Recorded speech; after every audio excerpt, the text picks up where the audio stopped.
I can't imagine stratospheric aerosols ever being deployed, although it's an idea that people have suggested would be used if there's a planetary emergency.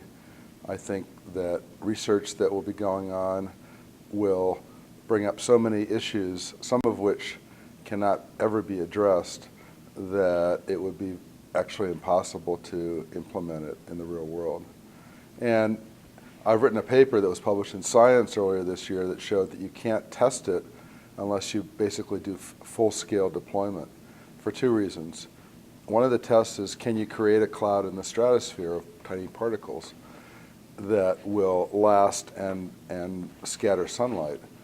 So you can fly a plane up there and you can spray some sulfur out, but it would be into a pristine stratosphere, and how the system would react to that would be quite different than if there was already a cloud there, which you would do under deployment. So you'd have to test that basically by deploying it. The other reason you can't test it is you'd like to see what's the climate response to this permanent cloud. And because climate is so variable, you really would have to do it a lot of material for a long period of time so you could factor out the variability of the climate system. For example, this year, 2010, there was a very strong monsoon in India with terrible flooding. Last year, there was a very weak monsoon with drought. This natural variability occurs anyway, and so what happens if you start testing it and you get a strange monsoon? How can you attribute that to the testing? You can't. You have to go for decades, including different El Nino cycles, and calculate an average compared to the average without that. So basically you have to deploy it in order to test it, and I just can't see the world standing for that. I mean, you really would have to notify everybody that might be affected, informed consent, but of the entire planet. And you'd have to do an environmental impact statement, and I can't imagine everybody in the world agreeing to these changes. So I just can't imagine it ever happening. One of the most challenging ethical issues is trusting the people that would actually be doing it. They might be using, and the military is the best at flying stuff up into the air. If the US military was doing it, would the rest of the world trust us because we're so good at doing other things for the benefit of the planet? What about a big multinational corporation being in charge? Would you trust the British Petroleum Geoengineering Corporation to have your welfare at stake? So there's also a treaty already that prohibits environmental modification for hostile purposes, and who can prove that this is not for hostile purposes, that it's for everybody else's benefit? So I can see things like this standing in the way of people wanting it.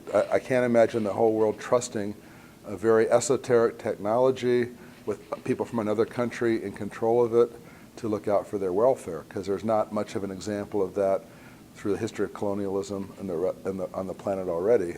So why all of a sudden are things going to change? I think we still need a lot of research in geoengineering, but I think it should be between consenting adults behind closed doors. I don't think we should go out in the real world and test it before we have years worth of climate model simulations to see what would actually be the effects of different proposed scenarios of spraying sulfur into the stratosphere.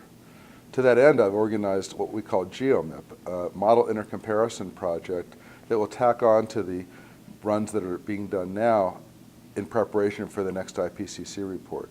All the climate modeling groups in the world are doing the same standard runs of a gradual increase of CO2, a step increase of CO2, and we've asked them to also reduce the solar constant at the same time to just balance the warming from the CO2 to keep the rate of forcing what that causes climate change equal to zero, and then just look at how the climate system responds. How does the hydrological cycle respond? Do you get a reduction of precipitation? How do the regional precipitation patterns change? Our model so far has showed a reduction of the summer monsoon in India and in China, but we're not sure our model is that great, so we want all the different models to do the same experiment. We'll be able to compare them and see what potential problems there would be with regional climate change, because it's going to be unequal. Some people might be losers even of geoengineering. So another ethical issue is if you actually did it, how would you compensate them? I mean, the history of compensating people when things change, like when you build a dam and you move people out of the way, is not really good. People really don't get back what they're giving up.